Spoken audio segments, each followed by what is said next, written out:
내가 이스라엘의 모든 죄를 보응하는 날에 베델의 제단을 벌하여 그 제단의 뿔들을 꺾어 땅에 떨어뜨리고 겨울궁과 여름궁을 치리니 상하궁들이 파괴되며 큰 궁들이 무너지리라. 여호와의 말씀이니라. 새벽을 깨우는 거룩한 기도자 여러분, 하나님의 말씀에 거꾸러져서 통회하는 정직한 하나님과의 만남의 복됨이 새벽을 깨우는 영광으로 늘 새롭기를 소망합니다. 오늘 우리가 읽어갈 하나님의 말씀은 아모스 3장 9절에서 4장 3절까지의 말씀으로서 하나님께서 임한 심판의 그 구체적인 현실에 대한 증언을 읽고 있습니다. 3장 1절에 들으라, 이 말을 들으라, 여호와의 말씀을 들으라. 4장 1절, 5장 1절 하나님의 말씀의 불러세움을 통하여서 우리는 그 시대 안에 이루어진 이 비극, 언약을 깨뜨리고 이제 더 이상 권력과 경제적인 사치와 방종에 물들어서 더 이상 하나님의 말씀에 경건을 잃어버린 시대 상황에 대한 비극을 전하고 있습니다. 다시 얘기합니다. 공의와 정의는 개념의 뉘앙스가 다릅니다. 법적인 의미의 정당성, 옳음이라면 주로 이 측면은 하나님의 은혜와 사랑을 입은 상황에서 아무리 옳아도 그것에 대한 따뜻함을 잃지 않는 그런 의미의 개념을 가지고 있습니다. 불법한 자를 뇌물에 상관없이, 권력에 상관없이 정당한 법치를 세우는 것이 공이라면 그럼에도 불구하고 사회적인 약자에 대한 진실한 배려, 그것이 정의이고, 그래서 이 말은 혼용될 그런 개념들은 아닙니다. 개념을 분명히 구분해야 되는데 히브리어 자체 안에도 이게 구분이 있긴 하지만 함께 쓰기도 하고, 어쨌든 법적인 의, 따뜻한 긍휼의 인자함의 인의라는 개념을 구분하셔야, 지금 이 이야기는 돈 많은 사람들 단지 비판하는 게 아닙니다.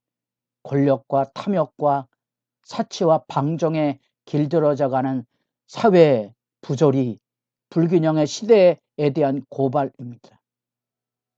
우리도 7, 80년대 잘 먹고 잘 사는 사회상 속에 이 교회가 돈에 흥청망청 좌우됐던 그 비극의 참상을 오늘날 이렇게 처참한 몰락 속에, 교회 분쟁 속에 고통스러운 지켜봄이 바로 이 말씀에 대한 의미인 겁니다.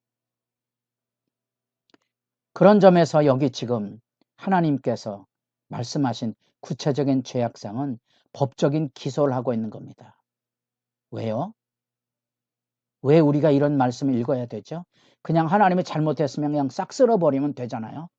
왜 선지자들을 보냅니까? 하나님의 백성에 대한 경각입니다. 우리가 호세아 1장에서 3장까지 하나님께서 그 아픔을 경험하게 하시는 호세아 입장으로 돌아가서 우리도 사랑할 수 없는 자를 사랑해 보았는가?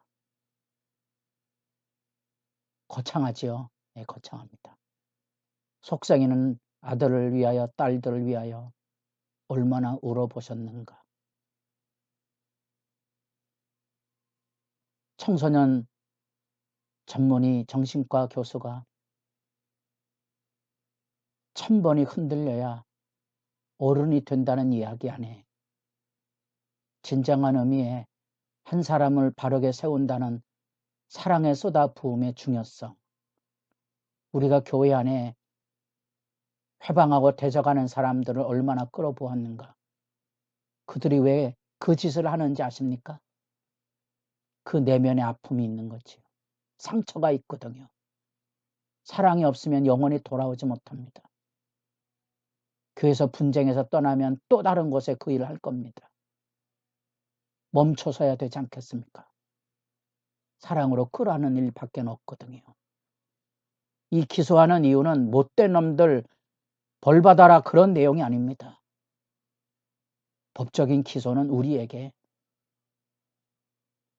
하나님의 말씀에 대한 깨달음의 기회를 주고 하나님의 사랑의 호소죠. 더구나 이 남유다의 일개 목자 주제에 어디서 굴러먹던 놈이 와서 이런 말씀을 전할 때 여러분 귀 기울이겠습니까?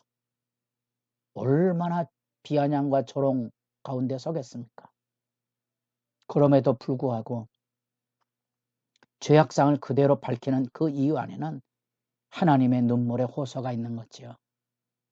여러분들이 호세아 3장에서 바람난 아내를 찾으러 수천만 원의 돈을 주고 데리고 와서 하는 말, 다시는 음행하지 말고 다른 남자 찾아다니지 말고 나와 함께 사랑하자.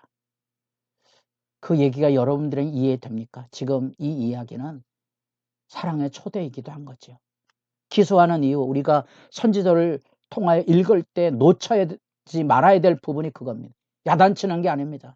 책망하는 게 아닙니다. 돌아오라는 거지. 애타는 호소입니다. 조목조목 일깨우는 것은 철저한 회개입니다. 정직한 반응을 가져야 되는 거지요. 그래서 여기도 그들의 죄악상을 표현하기를 큰 요란함, 학대, 포악, 겁탈 이런 표현들이 담겨져 있는 각자의 의미가 있거든요. 큰 요란, 하나님이 주신 은혜와 사랑의 질서가 무너졌어요. 좀 우리 사회 안에 별의별 문제 가운데 권력 다툼 중에 심지어 계엄령까지 발동이 되는 이 있을 수도 없고 있어서는 안 되는 일들이 막 벌어지고는 참상을 기억할 때마다 이 민족에게 소망이 있을까 하는 아픔을 생각하지 않을 수 없는 거지요. 기득권층의 억압이지요. 가진 자들의 횡포, 정당한 법이 통과되지 못하는 이유는 그 법 집행을 하는 국회의원들과 이 권력자들이 자기들의 기득권을 지키기 위해서 약자들에 대한 배려를 하지 못하는 어처구니 없는 법 질서가 세워져 있는 게 이 학대고요. 여러분 좁혀 들어오면 남녀 간의 가정 안에서의 이런 지배 억압 구조, 교회 안에서의 권력이 움직이고 있는 그런 모습들이 다 학대라는 개념입니다. 제가 얘기합니다. 경제적으로 넉넉한 사람과 공공에 처해 있는 사람이 교회에 들어오면 헌금 외에도 뭐 기관에 회비를 내야 됩니다. 누가 내야 됩니까? 누가 내야 됩니까? 우리는 그걸 학대라고 생각하지 않는 거예요. 왜냐하면 제가 의라는 말을 할 때 법적인 의미의 의로서의 공이 인자함을 대표하는 인의에 대한 얘기를 공의와 정의의 구분으로 설명한 이유가 그겁니다. 학대가 뭔지를 모릅니다. 우리는 이게 개념이 없어요. 내가 힘 있는 자니까 약자에게 명령할 수 있다고 생각하는 겁니다. 같은 회비를 거두시면 안 됩니다. 그건 약자에 대한 학대입니다. 건축원금은 돈 많이 가진 사람들이 많이 내면 됩니다. 가난한 자들에게 거두려고 하면 안 됩니다. 이런 것들이 학대 개념입니다. 포악이라는 것은 바로 그런 것에 대한 압제, 실제 모습이죠. 성을 쌓기 위해서 세금을 더 많이 거두고 권력과 야합에서 부자들의 횡포가 이루어지고 약탈이 이루어지는 그게 포악이고요. 겁탈이라는 것은 단지 성적인 폭행만이 아니고 경제적으로 고통을 받게 하는 것들이죠. 이런 죄악의 원흉이 이제 왕실로 등장합니다. 사마리아. 사마리아가 북이스라엘의 중심 도시 수도였고 그것으로 인하여서 그들이 가지고는 힘과 재물을 가지고 세상이 움직여지고 그 안에 이제 4장 1절에 3절까지 바산의 암소들아 가난한 자를 압제하고 먹고 마시고 사치하느라고, 그것에 대하여 독특하게 아모스가 쓰는 용례가 있습니다. 그것은 주 여호와 만군의 하나님이란 표현이거든요. 좀 하나님의 이름을 배운 사람은 이 개념이 뭔지 알 텐데, 이 하나님이라는 이름은 신의 보편 통칭입니다. 창세기 1장이 이 엘로힘이라는 하나님이고요. 창세기 2장은 여호와라는 언약의 이름입니다. 원래는 만군의 여호와 이래야 됩니다. 여호와 하나님 그 언약을 통하여 움직이니까. 그런데 아모스는 만군의 하나님이라는 신의 통칭을 쓰고 있습니다. 왜냐하면 보편적인 이 우주 창조의 기본 질서를 세우신 하나님께서 이제 죄악을 보응하실 거거든요. 이게 바산의 암소라고 알려지고 있는 한 사진입니다. 고원지대입니다. 바산은 우리가 요즘도 자주 들려오는 골란고원 이런 지역에 아주 고산지대에 목초지를 해서 살찐 암소들이고요. 그 수탈갑잡의 무자비한 잔혹상과 더불어 그 안에서 자신들이 먹고 마시는 쾌락과 사치에 눈멀어 있는 그러한 왕실의, 특별히 여성들을 향하여서 일깨우고 있는 쾌락에 대한 하나님의 짓밟음, 그 심판에 대한 경고입니다. 그럼 단지 여성에 대한 얘기만이 아니고 부의 쾌락을 가지고 가난한 자들의 마치 전당 잡은 옷 위에 눕고 신전에서 포도주를 마시고 있는 이 그런 죄악상에 대한 선연한 하나님의 심판이고요. 그래서 그들을 결국은 추방과 포로가 있을 것이라, 낚시 갈고리로 끌어가고 성 무너진 대로 도망가지만 거기에서 심판을 만나게 될 것에 대한 참혹함, 오늘 우리들만의 놀이터가 되지 않는,